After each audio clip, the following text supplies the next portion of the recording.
ये है talks news network और आप देख रहे हैं पॉलिटॉक्स, राजनीति का कच्चा चिट्ठा।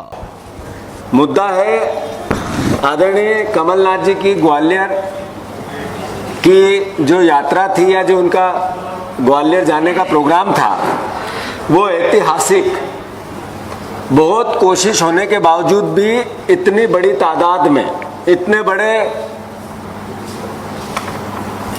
स्तर पर जो उनका स्वागत सत्कार और सर आंखों पे कमलनाथ जी को वहां की जनता ने बिठाया, मैं मानता हूं कि ये अपने आप में इस बात का प्रमाण है कि किस तरीके से इन्होंने जो लोकतंत्र की हत्या की और उसके प्रति ग्वालियर चंबल की बहादुर माटी और वहां के बहादुर परिवार के लोग जिस प्रतिक्रिया के साथ सामने आए, मैं मानता हूं कि वो जो सर्वे जो इंटेलिजेंस के आ रहे हैं, वो सर्वे जो भारतीय जनता पार्टी ने खुद कराए हैं, वो सर्वे जो मीडिया से संबंधित अलग अलग मीडिया विभाग ने करवाए हैं, वो सर्वे जो कांग्रेस पार्टी ने भी कराया है, सिद्ध और सही होते दिखते हैं। मैं मानता हूं कि कमलनाथ जी ने वहां सब बातें खुल के कही और सारी बातों को मीडिया ने आम जनता तक लेके भी गए। आप देखो कि पूरी प्रतिक्रिया और प्रक्रिया के बाद कल रात को शिवराज सिंह जी कहीं दौरे पे थे, वहां से जैसे ही आते हैं और एएनआई को बुलाकर एक बयान देते हैं। बयान था नालायक और लायक का। आप सर्वविदित हैं, शिवराज सिंह जी चौहान हमारे प्रदेश के चौथी बार मुख्यमंत्री हैं। 3 बार उनको जनता ने चुना, बहुमत से चुना। हम विपक्ष में रहे, स्वीकार्यता के साथ हमने विपक्ष की भूमिका निभाई। आप देखो कि इन पूरी परिस्थिति में एक बार कमलनाथ जी का 1 साल पहले एक बयान आया कि नालायक और लायक दोनों दोस्त होते हैं। कुछ दोस्त नालायक होते हैं, कुछ दोस्त लायक होते हैं। उन्होंने नाम नहीं लिया कि कौन दोस्त मेरा लायक है, कौन दोस्त नालायक है। शिवराज सिंह जी ने प्रतिक्रिया व्यक्त की और उन्होंने कहा कि मुझे ही कहा, कमलनाथ जी ने उनको नहीं कहा। उन्होंने कहा जैसे बच्चे का नाम लेते हैं क्लास में और हाथ ऊंचा करता मैं हूं, जैसे ही नालायक शब्द आता है, हमारा आरोप ही नहीं है। हम तो कहते हैं हमारे प्रदेश का मुख्यमंत्री कभी नालायक हो ही नहीं सकता है। कांग्रेस पार्टी अपने प्रदेश का मुख्यमंत्री चाहे विरोधी विचारधारा का क्यों ना हो, लायक मुख्यमंत्री है। और मैं मुख्यमंत्री का पद होता है, व्यक्ति नहीं होता है। मैं मानता हूं कि हम कभी भी हमारे मुख्यमंत्री को नालायक कह नहीं सकते। हम उनकी नीतियों का विरोध कर सकते हैं, उनके कार्यक्रम की कमी बता सकते हैं, हमारा दायित्व है। जैसे ही कल कमलनाथ जी ने फिर कहा कि कुछ लोग लायक होते हैं और कुछ लोग नालायक होते हैं, तो शिवराज सिंह जी ने पहले हाथ ऊंचा कर दिया कि मुझे ही नालायक कहा। मैं मानता हूं कि यह बताता है उनके अंतर्मन की वेदना को, ये बताता है कि उनसे कुछ पाप हुआ है। कमलनाथ जी ने एक बार भी ये नहीं कहा कि शिवराज सिंह जी नालायक है। हम मानते हैं 3 बार जिस प्रदेश के मुख्यमंत्री को जनता ने चुना लायक होंगे। इस बार जरूर वो चुन के नहीं आए। मैं शिवराज सिंह जी से पूछना चाहता हूं कि शिवराज सिंह जी आप बताओ, कमलनाथ जी से आपने बहुत सवाल किए, कांग्रेस पार्टी आपसे सवाल करती है कि लोकतंत्र में वोट से चुनी हुई सरकार लायक होती है कि नोट से बनी हुई सरकार नालायक होती है। नोट से बनी हुई सरकार लायक है या नालायक है, और वोट से बनी हुई सरकार लायक है या नालायक है? उत्तर दो। आप किस सरकार में बैठे हो, वोट की सरकार में या नोट की सरकार? ये प्रदेश की जनता आपसे पूछना चाहती है। मैं मानता हूं कि आपके अंतर्मन में आपके डर है, पाप है, एक अलग प्रकार की एक वेदना है। इसीलिए आपने कहा कीचड़ तक की राजनीतिक शब्द का उपयोग हुआ। उस वीडियो में मैंने देखा कीचड़ की राजनीति। पढ़ना चाहे तो पढ़े, उनको मुबारक। कीचड़ की राजनीति, लोकतंत्र की जिस तरीके से हत्या की, कितने शब्द, कितने बयान, जिस तरीके का कृत्य आपने किया, क्या उसमें कीचड़ कहीं नजर आता है आपको? मध्य प्रदेश का काला चेहरा, एक ऐसी भावना जिसमें मध्य प्रदेश में जनप्रतिनिधि बेचे और खरीदे जाते हैं, मंडी लगी। मैं मानता हूं इसके अलावा मध्य प्रदेश का इतिहास तो ऐसा नहीं था। तो ये कीचड़ में जाने जैसी बात है या नहीं, इसका उत्तर दें आप जरा। मैं मानता हूं आपने कहा था कि मैं चिमटे से भी ऐसी सत्ता जिसमें बहुमत न मिले न छूऊंगा। यह आपकी लायक बात थी, पर आपने कृत्य क्या किया? सत्ता को दांतों से पकड़ लिया। जैसे ही सत्ता आई, वो बहुमत की नहीं थी, नोट की, तो आपने उसको चिमटे से न छुआ पर दांतों से पकड़ा। ये लायक की थी या नालायक की थी? आप बताओ। आपने कहा कि मैं सिंधिया जी का आभारी हूं, बयान है सारे जितने मैं कोट कर रहा हूं। सिंधिया जी का आभारी हूं जिन्होंने सरकार गिरा दी और मुझे मुख्यमंत्री बनने का अवसर मिला, एक चुनी हुई सरकार को गिरा दी। ये नालायक की थी या लायक की थी मुख्यमंत्री जी? या आप जवाब दो। आप ही ने कहा आपके विधायकों को, आपके मंत्रियों को, कि जब तक सत्ता है तब तक जलवा और रुतबा बरकरार रहेगा। जैसे ही सत्ता चली गई तो ये रुतबा चला जाएगा, ये जलवा चला जाएगा। ये आपकी राजनीति करने की सेवा में आपकी भावना नालायकी की है, लायकी की है? जरा इसका उत्तर दो। प्रभावित इमरती देवी, आपसे प्रभावित होकर उन्होंने कहा कि हमें तो कलेक्टर जिता देंगे, प्रशासन जिता देंगे। ये आपसे प्रभावित होकर उन्होंने कहा, ये लायकी है या नालायकी है? इसका उत्तर दो शिवराज सिंह चौहान। आप ये बताओ कि लोकतंत्र में मैंने जैसा कहा कि इन सब बातों को आपने कहा जनता तय करेगी कि कौन नालायक है और कौन लायक है। उसी वीडियो की बात है, जनता ने तय किया 2018 में कि कमलनाथ लायक है, उनको हम सत्ता में बिठाएंगे। जो सत्ता को हथिया ली, चोरी कर ली, डाका डाल लिया, वो लायक है या नालायक है? ये आप उत्तर दो शिवराज सिंह चौहान। ये मैं मानता हूं, हम नहीं कहते हैं कि आप नालायक हो, हम कहते हैं कि मेरे प्रदेश का मुख्यमंत्री लायक है। हम 3 बार मुख्यमंत्री बने, एक अच्छे इंसान, गांव का एक किसान का बेटा, पैर चलने वाला एक अच्छा, जिसकी तारीफ पूरे देश में होती थी। हमें भी गर्व होता था कि एक आम परिवार से भी इस प्रदेश में मुख्यमंत्री बनता है, शिवराज सिंह चौहान बने। तो आपने जिस तरीके का कृत्य किया चुन के, जब तक तो आप लायक थे ही, अब आप नालायक या लायक ये तय आपको करना है। हमारा कोई आरोप नहीं, ना कमलनाथ जी का आरोप, ना कांग्रेस पार्टी का आरोप। प्रदेश में आपने एक और बात करी, मैं समभाव से, मैं लायक हूं कि नालायक हूं मुझे नहीं पता। आपने कहा, ये शिवराज सिंह जी कह रहे हैं कि मैं समभाव से पूरे प्रदेश को देखता हूं। एक दृष्टि से, एक दृष्टि थी आपकी कि उज्जैन में एक सीएसपी ने, जिसको दुर्गा बेटी, आप क्या क्या नहीं कहते हो, बेटी को अलग अलग संज्ञा देते हो, एक सीएसपी को आपने ट्रांसफर कर दिया, उस पर यातना कर दी, इसलिए कि आपके भारतीय जनता पार्टी के कार्यकर्ता को उसने अनुशासन सिखाया। ये आपकी समदृष्टि थी। आपकी ये समदृष्टि थी कि छिंदवाड़ा में अपने अधिकारों के लिए लोगों ने एक करप्ट अधिकारी को कुछ कहा तो उन पर रासुका लगा दी। ये समदृष्टि थी आपकी। ये समदृष्टि है कि सांवेर में कलश यात्राएं निकाल रही भारतीय जनता पार्टी, प्रशासन खड़ा है और एक तरफ एक व्यक्ति पर रासुका लग रही कि उसने 20 लोग इकट्ठे कर लिए। एक तरफ हाथ जोड़ के प्रशासन खड़ा रहता है और दूसरी तरफ आप रासुका लगाते हुए। समदृष्टि है ये। समदृष्टि, एक विधायक ने कहा कि एक अधिकारी लगातार, आपके सामने कहा सुनीता जी ने, कि एक अधिकारी लगातार अवैध खनन करवा रहा है और आपको एक विधायक ने कहा इसकी जांच करा लो। आपने जांच करा ली। ये समदृष्टि है। ये समदृष्टि है आपकी कि दिग्विजय सिंह जी के ट्वीट से कोई ट्वीट हुआ, जीतू पटवारी ने कोई ट्वीट किया, ट्वीट हुआ, कांग्रेस के कार्यकर्ताओं ने कोई सोशल मीडिया पे बात कही, उन पर एफआईआर। और जब दिग्विजय सिंह जी ने वैसा ही एक आपका आवेदन थाने में दिया, मैंने 15 आवेदन इंदौर में हमारे कांग्रेस के कार्यकर्ताओं ने वैसे ही सोशल मीडिया के आपकी अनियमितताओं के दिए, तो कोई कार्रवाई नहीं। समदृष्टि है आपकी। ये समदृष्टि है आपकी कि चुनाव है तो भूमि पूजन, आयोजन, पूरे प्रदेश को कोविड की महामारी में झुकना, और कहीं कांग्रेस के लोग थोड़ा सा आयोजन कर ले तो उन पर कार्रवाई। ये समदृष्टि है आपकी। एक मुख्यमंत्री 15 साल का अपने पांडाल लगाता है बड़ा बड़ा। खुद उन्होंने कहा कि तथाकथित 76,000 लोगों को हमने सदस्यता दिलाई, और गणपति जी के पांडाल पे आप आपत्ति लेते हो। भगवान से समदृष्टि नहीं है आपकी। हमारे से क्या करोगे, जनता से क्या करोगे? मैं मानता हूं कि शिवराज सिंह जी, हमने जैसा पहले कहा कि हम न तो आपको नालायक कहते हैं, न इस संज्ञा में कि आप लायक है, तय आपको करना है।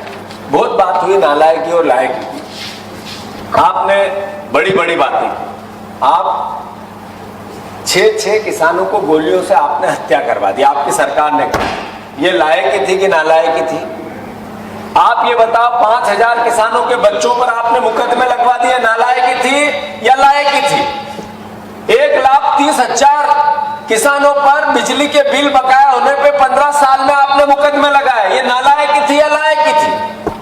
आप ये बताओ कि 15 साल की सरकार में 56 लाख किसान कर्जदार हो गए। आप कर्ज को लेकर आरोप प्रत्यारोप करते हो। 10 दिन में कर्ज माफ क्यों नहीं हुआ?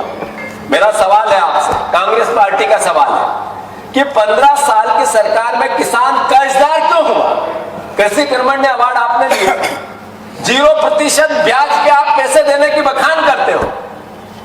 70% किसान कर्जदार हो गया, यूं तो 99% किसान कर्जदार हो गया। पर जो इनकम टैक्स भरता है या अलग अलग व्यापार व्यवसाय करता है वो छूटे। हमारे पास जो आंकड़े हैं जिनके कर्ज माफ करने की प्रोसेस चालू। अगर आप इतने ही लायक थे तो 70% इस प्रदेश का किसान कर्जदार क्यों हुआ? बताओ, इसका उत्तर है आपके पास कोई? 23,000 से ज्यादा किसानों ने पिछले 15 साल में आत्महत्या क्यों की? इसका उत्तर है कोई आपके पास? आप ये बताओ, लायकी का प्रमाण पत्र हम नहीं देते आप हो कि नहीं? ये अखबार देते, अखबार की कटिंगें देते। मैं कुछ हेडिंग पढ़ना चाहता हूं। अभी बीमे की राशि को लेकर आपने बहुत सी बातें की, बीमे की राशि को लेकर आपने बहुत सी बातें की। जिनके खेत डूबे उनको 1 रुपया भी मुआवजा नहीं। बारिश में 100% बर्बाद हुई फसल, 1 साल बाद मिला मुआवजा सिर्फ 11 खाते में। 600 प्रीमियम राशि जमा, कार्रवाई और हाथ आए सिर्फ 2 रुपए। किसान बोले 4 रुपए तो बिस्किट नहीं आते हैं। ये आपका लायकी का प्रमाण पत्र है, लायकी का प्रमाण पत्र। बिस्किट नहीं आते, 4 रुपया बीमा। एक किसान बोलता है कि 4 रुपए में तो जहर भी नहीं मिलता। ये आपकी लायकी का प्रमाण पत्र है, ये लायकी का प्रमाण पत्र है। कमल पटेल का बयान जो उन्होंने दिया था, शिवराज सिंह चौहान मुख्यमंत्री नहीं होते तो किसानों को नहीं मिलता फसल बीमा का लाभ, ये इन्होंने कहा। ये लायकी बताई। और ये सारे जो मैंने इससे पहले पढ़ के बताए वो व्यवहार बताए। मैं मानता हूं ये विदिशा के उनका खुद का जिला है। 300 रुपया क्षतिपूर्ति के किसानों को मिले, इसके प्रमाण अखबारों की खबरों की कटिंग है। किसान ने 1300 रुपया कराया फसल बीमा और मिला 4 रुपया, ये विदिशा का प्रमाण। ऐसे कई सैकड़ों जोर शोर से बीमा वितरण किसान के खाते में आए, 4, 8 और 16 रुपया। सरकार ने जोर शोर से बीमा योजना का बखान किया। पोर्टल पर 1 क्लिक में सब खातों में पैसा जाएगा, ये अखबार में मैनेजमेंट किया और आए कितने? 4 रुपया, 8 रुपया, 16 रुपया। ऐसे कई बातें, कई बात मैं आप लोगों के सामने बताना चाहता हूं। सवाल ये है कि एक लायक मुख्यमंत्री कैसे इतनी बड़ी बड़ी गलतियां कर देता है, ये विचार तो बनता है। वो कागज दिया, मैं मानता हूं ये 5 केंद्र सरकार ने आपको प्रमाण पत्र दिया है, केंद्र सरकार, लायकी का और नालायकी का। उन्होंने कहा कि लगभग पोर्टल पर 65% गांव के नाम ही नहीं है, इनकी अधिसूचना में फसल का नाम नहीं है, प्रीमियम किसान जमा कर चुके हैं, उसके बाद भी उनको लाभ नहीं। 5 लाख से अधिक किसान, 5 लाख से अधिक किसान, ये लायकी का प्रमाण पत्र केंद्र सरकार ने दिया आपको कि नालायकी का?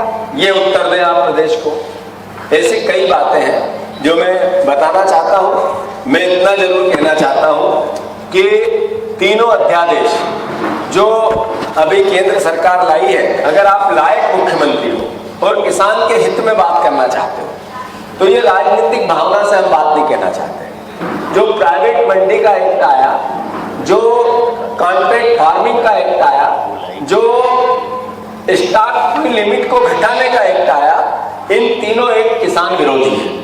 इससे असर ये होगा कि किसान की जो मिनिमम सपोर्ट प्राइस है वो एक तरह से समाप्त हो जाएगी। स्टॉक लिमिट खत्म हुई तो बड़े बड़े अडानी जैसे उद्योगपति जो फसल का समय होगा तब फसल स्टॉक को मार्केट में भेज के उसको कोलैप्स कर देंगे। और जो कॉन्ट्रैक्ट फार्मिंग का ईस्ट इंडिया कंपनी जैसा व्यवहार है कि एक बार बड़े बड़े लोगों ने कॉन्ट्रैक्ट करके किसानों से जमीनें ले ली तो किसान नौकर हो जाएगा।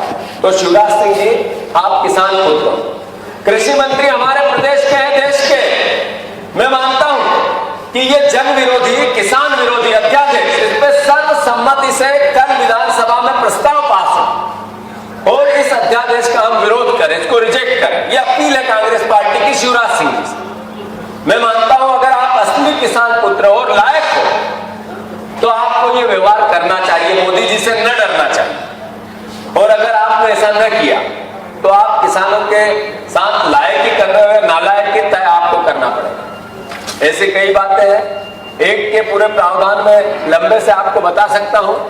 15 महीने की आपकी सरकार का आप हिसाब हमसे मांगते हो कि 15 महीने में कमलनाथ जी ने क्या किया, मैं लायक हूं और वो नालायक है, ये आपने उस वीडियो में बताने की कोशिश की। 15 साल की सरकार 15 महीने की सरकार से हिसाब मांगा। 15 साल में आपने क्या किया? हमें कहा कि वल्लभ भवन, उस वीडियो में कहा वल्लभ भवन दलालों का अड्डा बन गया था 15 महीने में। 15 महीने में कमलनाथ जी ने ट्रांसफर किए 56,000 स्कूली शिक्षा के, ऑनलाइन किए 35,000 ऑनलाइन किए, ऑफलाइन नहीं किए। जो पारदर्शिता थी मेरे विभाग में जहां मंत्री था, उच्च शिक्षा विभाग, कमलनाथ जी ने असिस्टेंट प्रोफेसर की नियुक्ति की चॉइस फिलिंग से, कंप्यूटर से, व्यक्ति का हाथ नहीं था उसमें। मेरे विभाग का अतिथि विद्वानों का हमने प्रोसेस चालू किया था, व्यक्ति के हाथ में नहीं, चॉइस फिलिंग से किया, नंबरों के आधार पर सिस्टम बनाया। हमने 15 साल की सरकार में 30% से 35% अधिकारी बदले इधर उधर। तो आपने कहा ट्रांसफर उद्योग है, और आपने 5 महीने में क्या किया? 5 महीने कब? जब आप बिस्तर पर लेटे थे हॉस्पिटल में, वहीं खेल कर रहे थे, बिस्तर पर बैठे बैठे खेल। बताओ, आपने 10,000 ऑनलाइन ऑफलाइन ट्रांसफर शिक्षकों के कर दिए, 70% आईएएस और आईपीएस 5 महीने में बदल दिए, आरटीओ और आईएसएफ के 90% ट्रांसफर कर दिए, आपने राज्य सेवा वर्ग के 70% ट्रांसफर कर दिए। बिस्तर पर लेटे लेटे खेल कर गए और आरोप हम पे। मुझे समझ नहीं आया कि कमलनाथ जी के घर तो नोट गिनने की मशीन नहीं आई, ये तो चर्चा नहीं है। भ्रष्टाचार का अड्डा अगर वल्लभ भवन 5 महीने में बना तो ये नोट गिनने की मशीन किसके घर आई भाई? ये अखबारों में किसके साथ हुआ? इस तरह की बात करके लोगों को भ्रमाना, मैं समझता हूं कि अपने आप ये बताता है कि सरकार की करनी और कथनी। शिवराज सिंह जी मुख्यमंत्री बनने के लिए जो चिमटे से न छूटते, वो जब हम सरकार गिर रही थी, विधायक को एक खरीद रहे थे, मैं गया था, मेरी फ्लाइट में थे वो, शिवराज सिंह जी भी मेरे साथ ही गए थे उसी फ्लाइट में। वो खरीदने गए थे, हम रोकने गए। ये जो मंत्री बने हैं आज, वो चाहे नरोत्तम मिश्रा हो जो गृह मंत्री है, ये उन विधायकों को खरीदने और उनको डराने में बहुत सहयोगी थे, मेरी आंखों से आंखें मिली। ये लायक सरकार, लायक लोगों का काम था। मैं मानता हूं एक मंत्री आपका कहता है कि अरुण यादव को लेकर टिप्पणी करता है। अरुण यादव जी का इतिहास, अरुण यादव जी के परिवार का इतिहास, सेवा का, त्याग का, बलिदान का, प्रदेश के किसानों के प्रति अपने आप को समर्पित करने का रहा। आपका एक मंत्री उनके खिलाफ टिप्पणी करता है, ये लायक लोगों का काम है। और किस निम्न दर्जे कीचड़ की बात आपने की, किस कीचड़ में है आप लोग, ये जरा बताओ। अरुण यादव का अपमान, अरुण यादव का अपमान नहीं किया आप लोगों ने। अरुण यादव जी के खिलाफ जो बयान आपके मंत्री ने, अरविंद भदौरिया ने दिया, वो मध्य प्रदेश की एक एक जनता का अपमान है। अरुण यादव की दिन रात की मेहनत थी, जिसने आपका तख्ता पलट किया था, जनता के मन में एक आभास जगाया। मैं मानता हूं कि इस तरह के बयान देना निंदनीय है। अगर आपने लायक मुख्यमंत्री उससे इस्तीफा लेना चाहिए। मैं कई बातें हैं करने की, आपका अधिकार है हमसे सवाल पूछने का। कर्ज माफी की योजना आपने क्यों रोकी, इसका उत्तर क्या है आपके पास? हम लायक नहीं थे, आप लायक हो, तो कर्ज माफी की योजना क्यों रोकी आपने?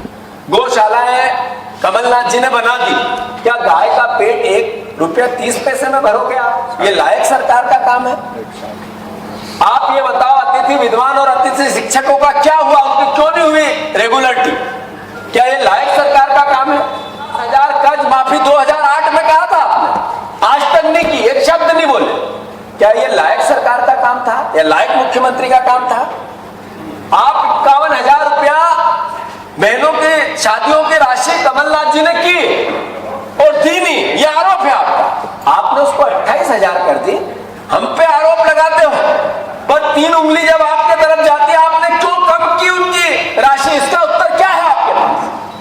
आपने कहा कि लायक हूं मैं, तो माफियाओं के खिलाफ क्यों अभियान बंद कर दिया? आप लायक थे तो शुद्धि का युद्ध क्यों बंद हुआ? आप लायक थे तो बिजली के बिल जो किसानों के और गरीबों के 100 रुपया 100 यूनिट आते थे, उनको क्यों आपने हजारों में लेके चले गए? आप लायक थे तो 15 साल से आप मुख्यमंत्री थे, ग्वालियर चंबल के विकास की आपने बात की, कमलनाथ जी पे आरोप लगाया। 15 साल में आपने ग्वालियर चंबल का विकास क्यों नहीं किया? 15 साल जो प्रदेश का मुख्यमंत्री रहे, 3 पीढ़ियां बदल जाती, हर 5 साल में एक पीढ़ी बदलती। आप ये बताओ कि 15 साल में 3 पीढ़ियों को बदलने के बाद ग्वालियर चंबल के साथ आपने अन्याय क्यों किया? इसका क्या उत्तर है आपके पास?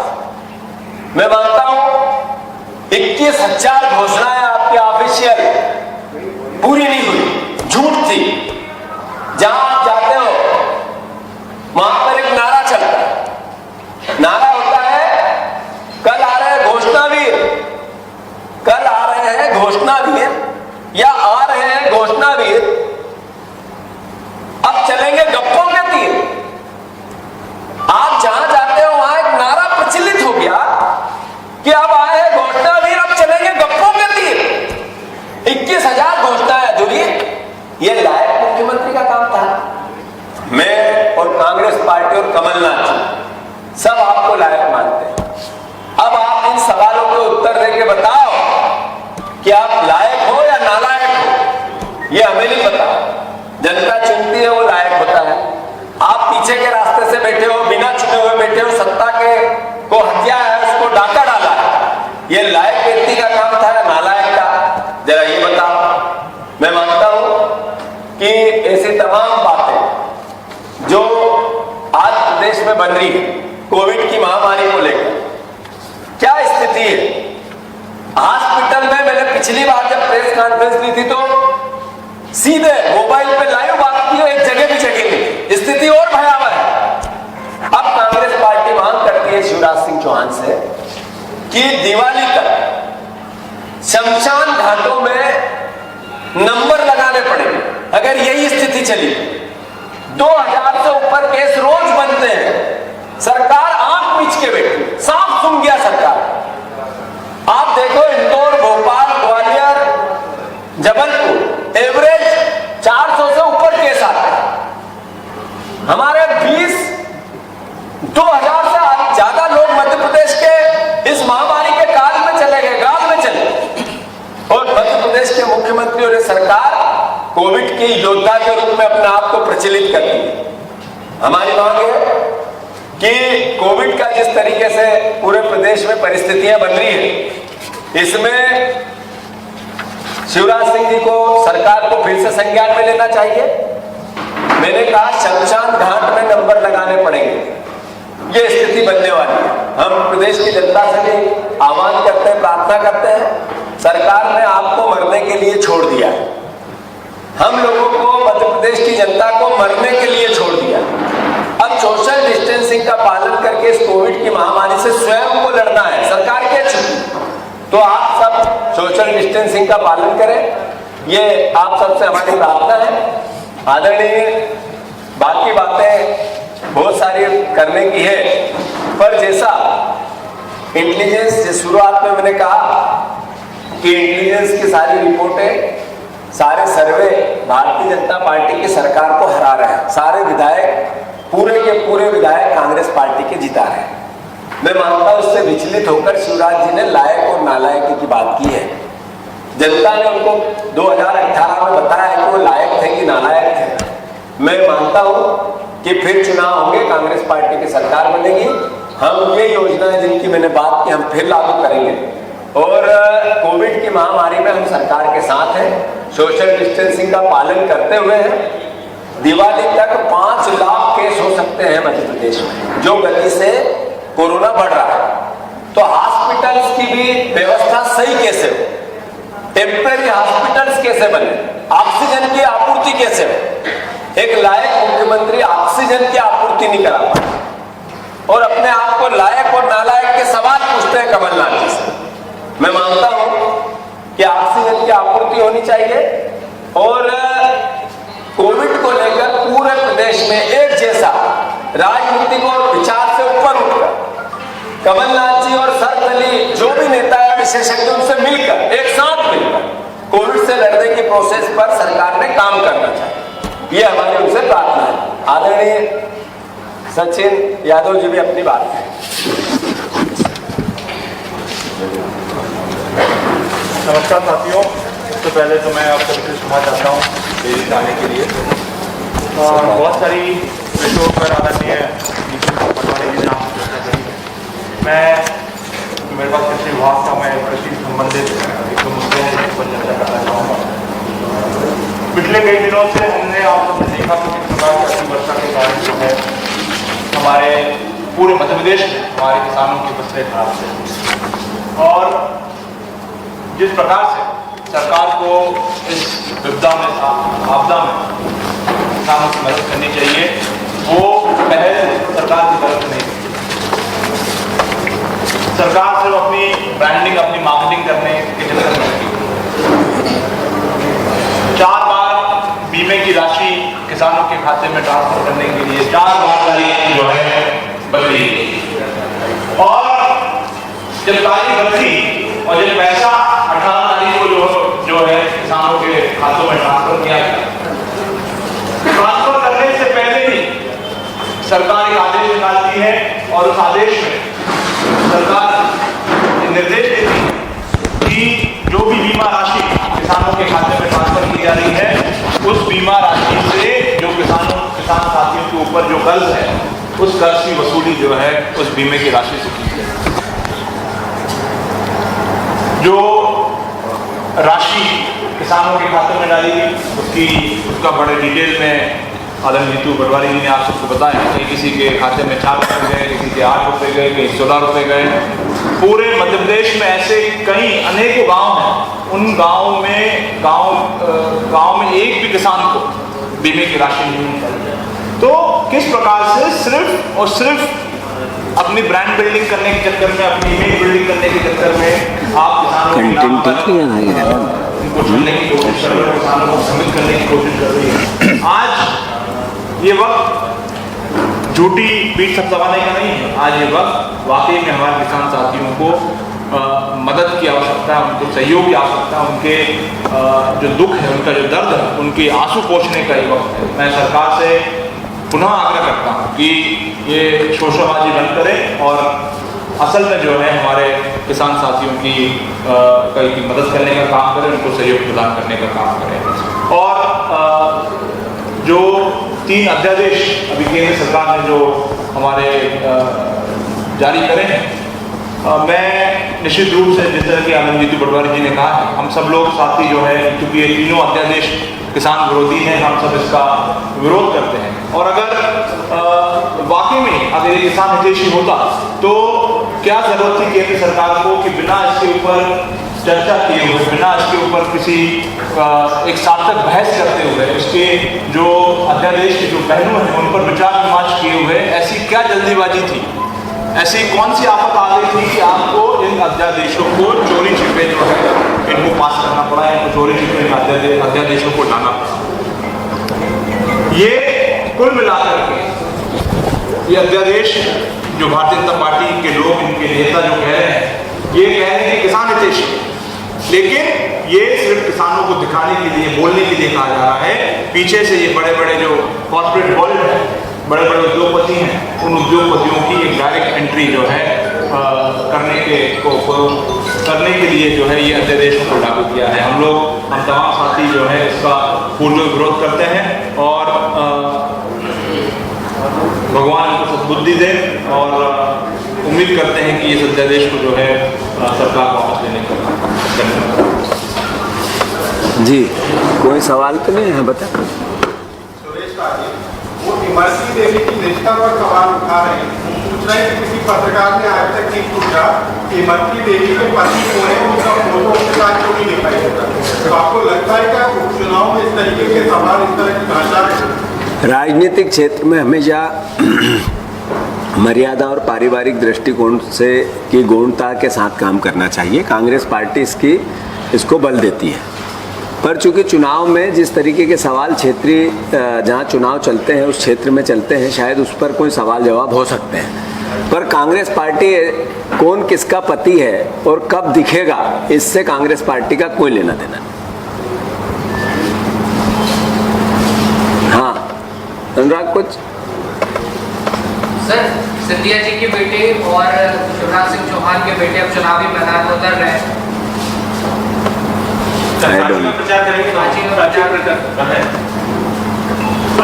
चलो आगे, कोई दूसरा सवाल? जैसे आप कह रहे हैं कोविड के संकट में आप सरकार के साथ खड़े हैं, आपकी बात है, कांग्रेस की बात कर रही है, बीजेपी की बात कर रही है, एक दिन का सत्र बुलाते हैं कोविड के नाम पर, लेकिन अगर रैलियां देखें आपकी भी और बीजेपी भीड़ हजारों की संख्या, तो ये किस तरीके का? देखो, दो बातें हैं। बिल्कुल आपका सवाल वाजिब है और बहुत मर्म से जुड़ा हुआ है, पर एक राजनीतिक दल की वेदना और दुविधा कितनी है।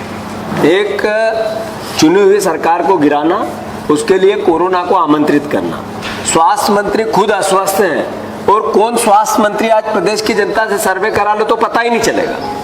पहले जो स्वास्थ्य मंत्री थे उनको भगा दिया गया, बेंगलोर उनको खरीद के ले जाया गया। और अब जिस तरीके की भयावह स्थिति बनी, रैलियां की, यात्राएं की, मैंने कहा पांडाल लगाए गए 76,000, तो ये सब होता रहा और हम इसका विरोध करते रहे। आप लोग भी छापते रहे, अखबार और मीडिया भी उसका हमारा साथ देती रही और वो भी सवाल करते रहे। पर हमारी एक वेदना है कि क्या कारण है कि मुख्यमंत्री जी कमलनाथ जी ग्वालियर नहीं जाते।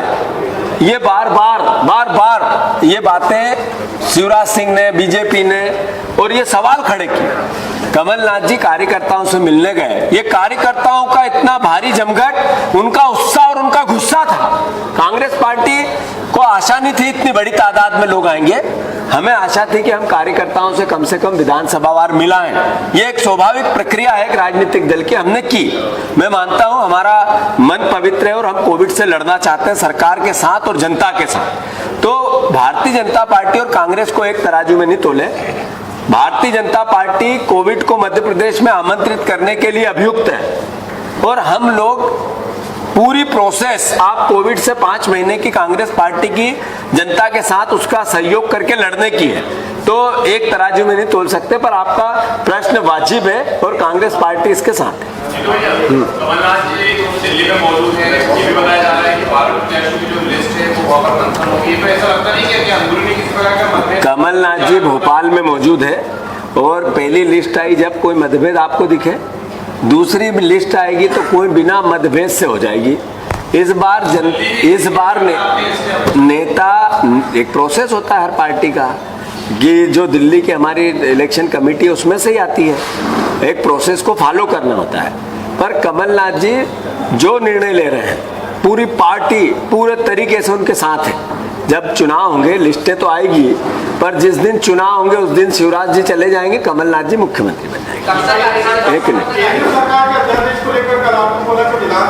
केंद्र सरकार के एग्रीकल्चर के अध्यादेश, जो तीनों अध्यादेश आए, मंडी एक, कारपोरेट एग्रीकल्चर एंड जो स्टॉक के अगेंस्ट लिमिट घटाने का जो अध्यादेश लाए हैं, इसका कांग्रेस पार्टी विरोध करती है। हम शिवराज सिंह चौहान से मांग करते हैं, हमारे प्रदेश के कृषि मंत्री उनसे मांग करते हैं इस अध्यादेश को वापस वापस लेना चाहिए। अगर ये अध्यादेश आप वापस कराते हैं तो हम आपका नागरिक अभिनंदन करेंगे, और अगर आप नहीं कराते तो हम समझेंगे आप किसानों के साथ नहीं है, उद्योगपतियों के साथ है और खेती को समाप्त करना चाहते हैं। इसकी लड़ाई सड़क पे भी होगी, सदन में भी होगी। हाँ, इसका प्रस्ताव हम विधानसभा में कल रखेंगे। सर, विधानसभा में किस तरीके से रिप्रेजेंट आप लोग करने की कोशिश कर रहे हैं? ज्यादा ऑनलाइन रहेंगे या हाउस में जाने की? नहीं, कुछ नियम बने हैं विधानसभा सचिवालय से, 21 लोग दोनों दलों के शायद उसमें उन्होंने परमिट किया है, और बाकी ऑनलाइन सब जुड़ेंगे। तो मैं मानता हूं कोविड में जो व्यवस्था सचिवालय ने बनाई, कांग्रेस पार्टी उसके साथ है।